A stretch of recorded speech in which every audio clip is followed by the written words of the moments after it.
প্রধানমন্ত্রী নরেন্দ্র মোদীর সঙ্গে কথা বললেন রুশ প্রেসিডেন্ট ভ্লাদিমির পুতিন। মোদী এবং পুতিন তাদের ফোনে কথা হয়েছে বলে খবর পাওয়া যাচ্ছে। যে গুরুত্বপূর্ণ আপডেট এই মুহূর্তে আপনাদের তুলে ধরছি আপনাদের সামনে। ভারতের পাশে দাঁড়িয়েছে রাশিয়া।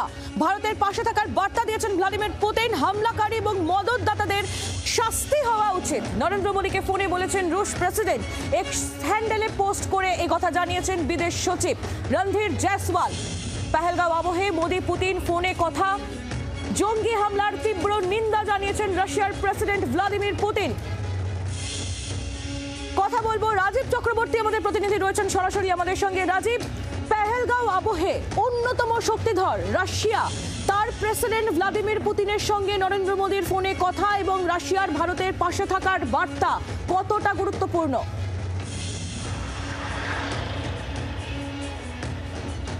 দেখো, বিশেষ গুরুত্ব রয়েছে আজকের এই কনভারসেশনের, যেটাতে ভ্লাদিমির পুতিন রাশিয়ার রাষ্ট্রপতি তিনি ভারতের প্রধানমন্ত্রীকে ফোন করেছেন।